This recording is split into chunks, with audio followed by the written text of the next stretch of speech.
జై పిఆర్టీయూ జై పిఆర్టీయూ జై పిఆర్టీయూ జై పిఆర్టీయూ సిపిఎస్ ని వెంటనే సిపిఎస్ ని వెంటనే సిపిఎస్ ని వెంటనే సిపిఎస్ అంతం సిపిఎస్ అంతం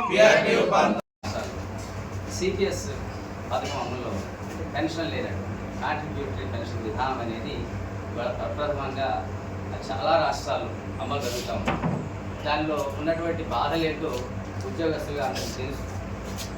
ఒకప్పుడు కొంత జీవితకాలం 30-40 సంవత్సరాలు పనిచేస్తే కాస్త పనిచేసి రిటైర్ అయిన తర్వాత తినలేని పరిస్థితుల్లో ఉన్నప్పుడు వాళ్ళ కాస్త కొంత చేయూతగా ప్రభుత్వం పెన్షన్ అనే విధానాన్ని ప్రవేశపెట్టి దాన్ని గతంలో నడిచింది. తర్వాత ఎప్పుడైతే మళ్ళా ప్రభుత్వం తీసుకున్నటువంటి నిర్ణయాల ప్రకారం దీన్ని రద్దు చేసి సిపిఎస్గా పెట్టారు. సిపిఎస్ అంటే అందరికీ తెలిసిందే. ఖచ్చితంగా ఒకటి ఏమిటంటే అదొక జూదం లాంటిది. ఈ ఉపాధ్యాయుడు కానీ ఉద్యోగాన్ని సంపాదించినాక కొంత భాగాన్ని వాళ్ళు అక్కడ జమ చేస్తారు, దానికి కొంత మ్యాచింగ్ లాంటి ఇస్తారు, వాటిని షేర్లలో వాటిలో పెడతారు. సో అది వచ్చిన లాభాన్ని బట్టి ఉంటుంది తప్ప ఖచ్చితంగా ఎదమిద్దంగా ఎంత వస్తుందని మనం చెప్పలేము. సో అందువలన మా ప్రధానమైన డిమాండ్ పిఆర్టీ ఏమి కోరుతా ఉందంటే ఈ సిపిఎస్ విధానాన్ని చాలా రాష్ట్రాలు వాళ్ళ దాదాపుగా 12 రాష్ట్రాల వరకు రద్దు చేసి వాళ్ళ ఓపీఎస్ సిస్టంలో తీసుకొచ్చారు. సో అందుకని ఇక్కడ కూడా తెలంగాణలో కూడా ఏదైతే రాష్ట్ర ప్రభుత్వం ఖచ్చితంగా చేస్తామని మేనిఫెస్టోలో ప్రకటించింది దానికి అనుగుణంగానే ఈ సిపిఎస్ పథకాన్ని రద్దు చేసి ఓపీఎస్ పథకాన్ని పునరుద్ధరించాలని పిఆర్టీ డిమాండ్ చేస్తాం. దీంట్లో భాగంగానే మేము దాదాపుగా సుమారు 10,000 మంది అని అనుకుంటున్నాం. దాని సంఖ్య పెరగొచ్చుకోండి. ఉన్నటువంటి సిపిఎస్ ఉద్యోగులందరికీ మేము పిలుపునిస్తున్నాం. సిపిఎస్ ఉద్యోగులు నాట్ ఓన్లీ టీచర్స్లోనే లేరు, అన్ని ఉద్యోగుల్లో ఉన్నారు. సో ఇది అందరి సమస్య, ఉమ్మడి సమస్య. కాబట్టి అందరినీ వేలాదిగా హైదరాబాద్కి సెప్టెంబర్ 1న ప్రభుత్వాన్ని నినదించి ఖచ్చితంగా మన డిమాండ్ నెరవేర్చుకునే దాంట్లో భాగంగా, ఎందుకంటే అది ఇప్పుడేమీ ఆర్థికపరమైనటువంటి అంశం ఏమి కాదు. ఇవాళ సిపిఎస్ ఉన్నటువంటి ఉద్యోగి రిటైర్ అవ్వడానికి 2030-35 పడుతుంది. అప్పుడు మాత్రమే ఆయనకి పెన్షన్ చెల్లించే ఇది ఉంటుంది. కనుక ఇవాళ ఆర్థిక భారం లేని వాటిని పరిష్కరిస్తామని ప్రభుత్వం అంటున్న క్రమంలో ఈ ఆర్థిక భారం లేనటువంటి సిపిఎస్ విధానం మేము అమలు చేయమని, దాన్ని రద్దు చేసి ఓపీఎస్ని అమలు చేయమని కోరుతాం. దీనికోసం అని సమీకరణ కోసం ఇవాళ పోస్టర్లు ఆవిష్కరణ కార్యక్రమం జిల్లా కేంద్రాల్లో పెట్టాం.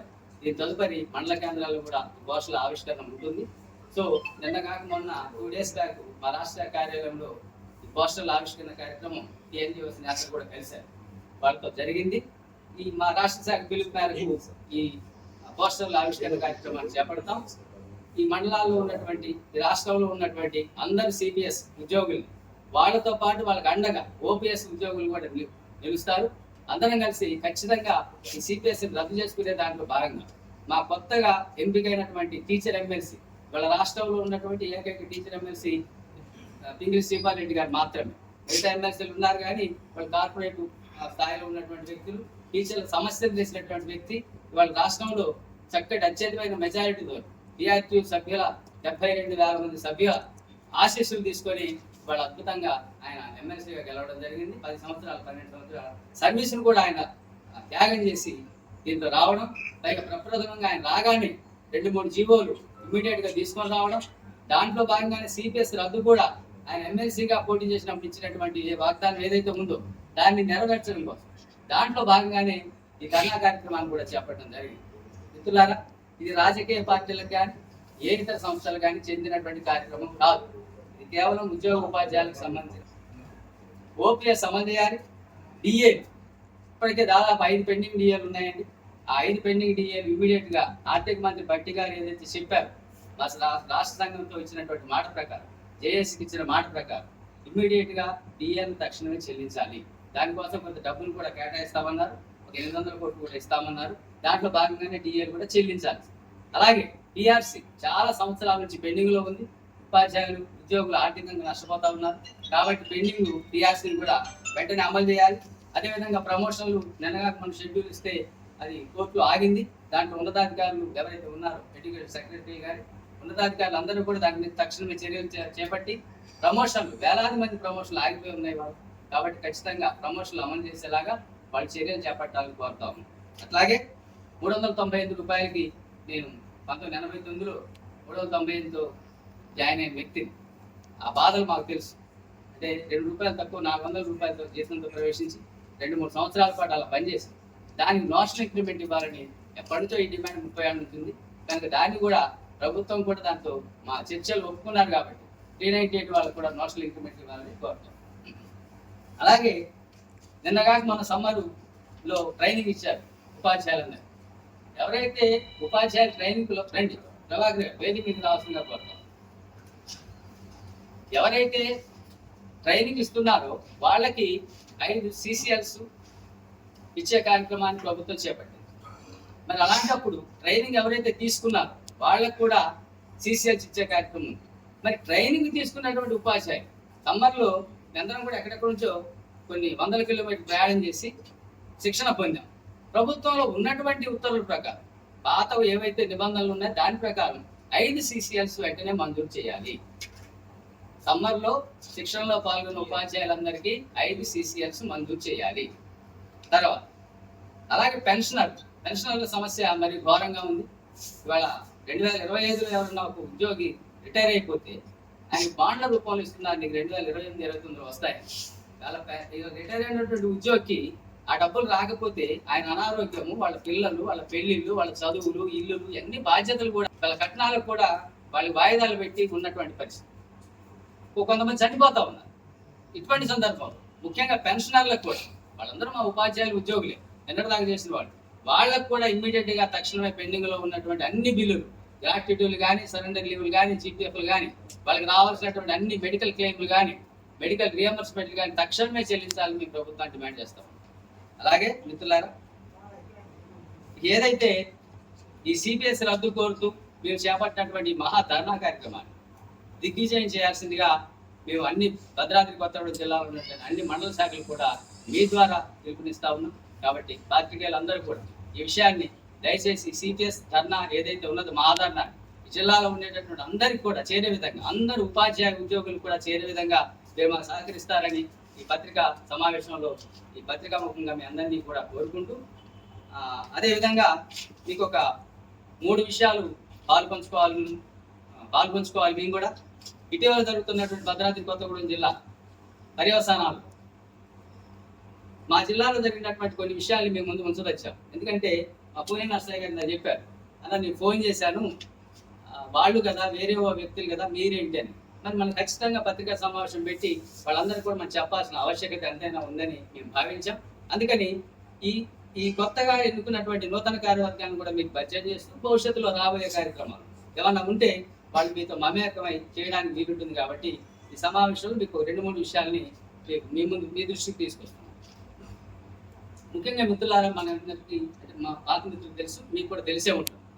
ఒక దశాబ్ద కాలం పాటు ఈ PRTU భద్రాద్రి కొత్తగూడెం జిల్లాకి 2 వ్యక్తులు అధ్యక్ష ప్రధాన కార్యదర్శులుగా ఉన్నారు. ఏదైతే రాష్ట్రం విడిపోయిన మరుసటి సంవత్సరం నుంచి, అదే సంవత్సరం నుంచి ఉన్నటువంటి వ్యక్తులు 2025 దాకా ఉన్నారు. అంటే ఒకటి జాగ్రత్తగా సునిశ్చితంగా పరిశీలిస్తే వాళ్ళు సంఘంలో బాగా పనిచేసిన వ్యక్తులు, సంఘాన్ని డెవలప్ చేసినటువంటి వ్యక్తులు. కానీ ఎప్పుడైతే మాకు ఎమ్మెల్సీ ఎన్నికలు వచ్చాయో, ఎమ్మెల్సీ ఎన్నికల్లో మాకు ఒక మ్యాండేట్ ఉంటుంది, రాష్ట్ర శాఖ ఒక మ్యాండేట్ ఇస్తుంది, అందరం కలిసి ఒక అభ్యర్థిని మనం చేయాల్సిందే అని. అటువంటి అభ్యర్థికి చేయాల్సిన బాధ్యత ఎవరైతే ఆ బాధ్యతలో ఉన్నారో జిల్లా అధ్యక్ష ప్రధాన కార్యదర్శి దాన్ని తీసుకోవాలి, చేయాల్సిందే. అటువంటి క్రమంలో మనం ఇక్కడ భద్రాద్రి కొత్తగూడెం జిల్లాలో ఎక్కడా లేని విధంగా ఒక PRT బిల్డింగ్ కట్టుకోబోతా ఉన్నాం. బ్రహ్మాండంగా ఎదుగుతున్న సంఘం, సభ్యత్వం అన్ని మండలాల్లో కూడా, అన్ని చోట్ల కూడా బ్రహ్మాండమైనటువంటి సభ్యత్వం. వాళ్ళు పిలిస్తే ఒక 1000 మంది పరిగెత్తుకొని వచ్చేటటువంటి సంఘం ఇది. ఇలాంటి సంఘంలో ఒక టీచర్ ఎమ్మెల్సీని గెలిపించుకోవడానికి చేయవలసినటువంటి వ్యూహాత్మకమైన అంశాల్లో పాలు పంచుకోకుండా పంచుకునే వ్యక్తుల్ని నిరోధిస్తూ, ఎదుటి వ్యక్తి వేరే సంఘం వాళ్ళు STU వాళ్ళు ఇచ్చినటువంటి సంఘం వ్యక్తికి మద్దతు ఇవ్వడం అనంటే సంఘ నియమావళి ఉల్లంఘించినట్ట కాదా? ఒకటి. అది సంఘ నియమావళి 20H ప్రకారం ఖచ్చితంగా మా బైలాలో ఉంటుంది. ఎవరైనా సంఘ నియమావళి మేము ప్రమాణ స్వీకారం చేసే రోజు చెప్తాం. ప్రమాణ స్వీకారం చేసే రోజు మెంబర్షిప్ తీసుకున్నాక నేను ఎటువంటి సంఘ నియమావళికి వ్యతిరేకంగా పనిచేయనని ప్రతిజ్ఞ చేస్తున్నానని చెప్పాక మేము సభ్యత్వంలో కూర్చున్నాం. అది సంఘ నియమావళికి విరుద్ధం. దాని మీద ఒక కమిటీ వేశారు. అక్కడ అయినా కూడా అదృష్టవశాత్తు ఇప్పుడు ఉన్నటువంటి మా పిఆర్టీ ఎమ్మెల్సీ శ్రీపాల్ రెడ్డి గారిని గెలవడం జరిగింది. గతంలో జరిగినటువంటి తప్పిదం ఈసారి జరగకుండా ఇక్కడ ఉన్నటువంటి మండల శాఖలు కానీ మేము ఉన్నటువంటి నాయకులను కానీ మేము 4 దశాబ్దాల నుంచి ఇదే సంఘంలో ఉన్నాం, చూస్తున్నాం. చాలామంది ఎమ్మెల్సీలు రాష్ట్ర శాఖ అధ్యక్షులు చూస్తూనే ఉన్నటువంటి సందర్భం. ఈ 10 సంవత్సరాలు 8 సంవత్సరాల వాళ్ళతోనే సంఘం పుట్టలేదు. 1971 పుట్టినటువంటి సంఘం ఇది. కాబట్టి అప్పటికి మేమెవరం పుట్టలేదు, అంటే పుట్టిన 3 సంవత్సరాల పిల్లలు అప్పటికి నేను. అలాంటిది ఎవరమో ఏదో ఉద్ధరించాము అనుకొని వాళ్ళకి జరిగిన అన్యాయం అనుకుంటూ నినదీస్తూ సాక్షాత్తు ఎమ్మెల్సీ గారికి సన్మానం చేస్తున్నటువంటి క్రమంలో అదే వేదిక మీద ఆయన అవమానపరుస్తూ చేసినటువంటి వ్యవహారం అంతా మీకు అందరికి తెలిసింది. మేమేమంటున్నామనంటే ఏమీ లేదు, వాళ్ళకి అవకాశం ఇచ్చాం, సరిదిద్దుకోండి అని. సరిదిద్దుకోలేదు. సరికదా ఇక్కడికి ఉన్నటువంటి ముఖ్యమైన అంశాన్ని మీ దృష్టికి తీసుకురాలేదు. ఒకటి ఏంటంటే సంఘం అంటే ఆర్థికంగా పరిపుష్టిగా ఉన్నప్పుడు అది మంచి సంఘంగా శోభిల్తుంది. మాకు ఇక్కడ నిధుల కొరవేమి లేదు సంఘానికి. ఆయన సాక్షాత్ ఎమ్మెల్సీ శ్రీపాల్ రెడ్డి గారు మరి ఇక్కడ భవనం కట్టుకుంటామంటే విరాళంగా 10 లక్షలు ఇచ్చారు. ఓకే, ఆ విషయం సభ్యులకి తెలియజేయకపోవడం సమంజసమా కాదు. ఇక్కడ ఉన్నటువంటి అందరికీ అది అయిపోయింది. దాని తర్వాత కొన్ని మండలాల్లో కొంత మెటీరియల్ కూడా వెళ్లకుండా నిరోధించినటువంటి ఆ దాఖలాలు వాళ్ళ దగ్గర ఉన్నాయి. 2. మూడవది, ఇక్కడ ఏదైతే జనరల్ ఫండ్ ఏదైతే ఉందో ఇన్ని సంవత్సరాల నుంచి దాదాపు భద్రాచలంలో 10 సంవత్సరాలు 10 సంవత్సరాల నుంచి మాకు ప్రాంతీయ కార్యాలయం ఉంది. దానికి సంవత్సరానికి 1,20,000 రూపాయలు అద్దె వస్తుంది. ఈ 10 సంవత్సరాల్లో వీడు ఉన్నటువంటి టర్మ్లో మాజీ అధ్యక్ష ప్రధాన కార్యదర్శి ఉన్నటువంటి తరుణంలో 12 లక్షల రూపాయలు దాదాపుగా దాని అద్దె రూపంలో వచ్చింది. కేవలం వీళ్ళు 3 లక్షల రూపాయలు మాత్రమే ఖర్చులో చూపించారు. మిగిలిన 9 లక్షలు ఎక్కడా? ఇదొక ప్రశ్న. రెండవది, సరే జనరల్ ఫండ్ 1,00,000 రూపాయలు రాసిన వాళ్ళు ఉన్నారు, 50. ఇంతవరకు ఏ జిల్లా కార్యవర్గ సమావేశంలో కూడా ఆ డబ్బులు లెక్కలు చెప్పిన దాఖలాలు లేవు. ఏమంటే పర్సనల్ అకౌంట్లో డబ్బులు వేసుకోవడం కరెక్ట్ కాదు, వ్యక్తిగతమైన ఖాతా. ఎప్పుడైనా సరే సంఘానికి ఒక ఖాతా ఉంటుంది, దాంట్లో వేసుకోవాలి. నా వ్యయ వివరాలు ఏదన్నా ఉంటే దాన్ని వెల్లడిస్తూ ఉండాలి, శ్వేతపత్రం ఉండాలి. ఎవరి డబ్బు అండి? టీచర్ల డబ్బు. మరి అలాంటి సమాధానం చెప్పాల్సిన బాధ్యత పదవిలోంచి తీసేసినా కూడా వాళ్ళకు ఉంటుంది. సమాజంలో ₹1 ఏమీ లేనటువంటి వ్యక్తి, తోపుడు బండి మీద వెళ్ళిన వ్యక్తి ఎవరిని అప్పు తీసుకున్నా, ఎవరైనా డబ్బులు తీసుకున్నా తిరిగి ఇవ్వాల్సిన బాధ్యత ఉండదా? ఆయనకి పదవి ఉందా? రాష్ట్ర పదవి, జిల్లా పదవి కావాలా? ఒక వ్యక్తిగా, ఒక మనిషిగా, ఒక సమాజ సేవకుడిగా ఖచ్చితంగా బాధ్యత ఉండి తీరుతుంది. ఆ లెక్కలు వాళ్ళు చెప్పాల్సిందే, నూతన కార్యవర్గానికి అప్పచెప్పాల్సిందే. మేమేమంటున్నామనంటే సరే ఆ రోజు సమావేశాలు పెట్టాం. ప్రధాన కార్యదర్శి గారు రవి గారు కాసేపు ఒక 4 రోజుల పాటు ఉన్నారు. ఈయన్ని తీసేసింది మేము 3/4/25 డివి గారిని, హీరాలాల్ గారిని, ఒక లక్ష్మీదేవపల్లి మండల శాఖ అధ్యక్షుడిని, తర్వాత సంగమేశ్వరరావు అని పాల్వంచ మండల శాఖలో ఉన్నటువంటి జిల్లా అసోసియేట్ అధ్యక్షుడిని, 3 మీద మాత్రమే ఒక కమిటీ రిపోర్ట్తో వేటు వేయడం జరిగింది. అంతవరకు బాగుంది. మరి రవి గారిని ఎందుకు తీయలేదు? అధ్యక్ష ప్రధాన గారు ఇద్దరు కలిసి చేస్తారు కదా అంటే రవి గారికి కొంత సమయం ఇచ్చాం. కొంత సమయం ఇచ్చిన తర్వాత రవి గారికి ఏమైందంటే రవి గారికి ఏమైందనంటే ఆయన ఒక 4 రోజుల పాటు బాగానే ఉంది. జూన్లో మేము ఎమ్మెల్సీ గారికి సన్మానం చేస్తాం రండి అని చెప్పి ఆయన ఆహ్వానించి పాల్వంచల సమావేశ మందిరంలో పిలిచిన తర్వాత అక్కడికి వచ్చి ఎజెండాని మార్చి సన్మానం కాకుండా మళ్ళీ ఎవరినైతే తీసేసారో వాళ్ళని తీసుకోవాలనేటటువంటి గట్టి నిబంధనలు చాలా బలంగా, అంటే ఒక రకంగా చెప్పాలంటే చాలా హేయమైన చర్య. ఖమ్మం జిల్లా నుంచి ఒక అధ్యక్షుడు మనం అతిథిగా పిలుచుకుంటే బూతి మాటలతో ఎందుకు వచ్చావని, డౌన్ అని ఇంతదాలు ఉపయోగించి అక్కడ ఒక రాష్ట్ర ప్రభుత్వంలో ఒక కాన్స్టిట్యుయెన్సీ నుంచి ఒక 3 వరంగల్, నల్గొండ, ఖమ్మం జిల్లాల కాన్స్టిట్యుయెన్సీ నుంచి ప్రజాస్వామ్యబద్ధంగా ఎన్నికైనటువంటి స్టాట్యుటరీ పవర్స్ ఉన్నటువంటి వ్యక్తిని నిరోధించి, పైగా అప్పటికే ఆయన ఎవరు సంఘం నుంచి బహిష్కరించబడిన వ్యక్తి. బహిష్కరించబడినప్పుడు తనకున్న నిబంధనల మేరకు తను వ్యవహరించాలి తప్ప మా సంఘంలో ఉన్నటువంటి మమ్మల్ని అందరినీ కాదని అక్కడికి వచ్చి చేసినటువంటి ఇవి వీడియోలు కూడా ఉన్నాయి. ఏఎస్పీ గారు వచ్చారు, పోలీసులు వచ్చారు, వస్తారు. పోలీసులు పిలిచి వాళ్ళ మీద చర్య తీసుకోవాలి మేము ఎప్పుడు కోరలేదు. కోరి ఉన్నట్లయితే ఆ రోజు జరిగింది. మీ అందరం మిత్రులు నిన్నటిదాకా. వాళ్ళ బాధ వాళ్ళకున్నది, మా బాధ మాకు. ఈ 2 బాధల మధ్యలో వాళ్ళకున్న దాన్ని, అసలు ఉన్నదాన్ని వ్యవహారాన్ని దాచిపెట్టి మళ్ళీ నిందలు వేయడం ఎంతవరకు సంబంధించాలని నేను ప్రశ్నిస్తాను. ఆ నిందలు కూడా సమంజసమైన రీతిలో లేవు. ఎప్పుడైతే మా సమావేశం జరిగి ఎన్నికలు జరిగాయో, ఎన్నికలు జరిగినటువంటి అదే డయాస్ మీద బహిష్కరించబడినటువంటి వ్యక్తులు పిఆర్టీయూ పేరు చెప్పుకొని మళ్ళీ ఒక మండల శాఖని ఏర్పాటు చేసుకున్నారు, జిల్లా శాఖ. అది ఏ మేరకు సబబు, దానికి వ్యాలిడిటీ ఉంటుందా అంటే ఒక రకమైనటువంటి పైశాచిక ఆనందం. అలా పెట్టుకొని అసలైంది మాది పిఆర్టీయూ అన్నారు. వాళ్ళకి పిఆర్టీ మెంబర్షిప్ పుస్తకాలు ఎక్కడేయండి? అసలు వాళ్ళకి పిఆర్టీఎస్ మెంబర్షిప్ ఎవరు ఇచ్చారండి? పిఆర్టీ మెంబర్షిప్ తీసుకోగలిగే హక్కు ఉన్నప్పుడు, సంతకం పెట్టి కార్యకర్తగా సంతకం పెట్టి ఇవ్వగలిగినప్పుడు మాత్రమే ఆయన మా సంఘంలో ఉంటాడు, మా సంఘ నియమాల ప్రకారం. సరే, పిఆర్టీ పేరు చెప్పుకున్నాడు, మంచిది. కార్యవర్గం ఏర్పాటు చేసుకున్నారు, కొత్త కార్యవర్గం వచ్చింది. పూర్యం నర్సయ్య గారిని అధ్యక్షుడిగా, చింతపల్లి ప్రభాకర్ రావు గారిని ప్రధాన కార్యదర్శిగా, అసోసియేట్ అధ్యక్షుడిగా భాస్కర్ గారిని, అలాగే కళావతి మేడంని, రవీందర్ గారిని కార్యవర్గంలో తీసుకోవడం జరిగింది. ఎవరైతే మీ 5గురిని తీసేసాము.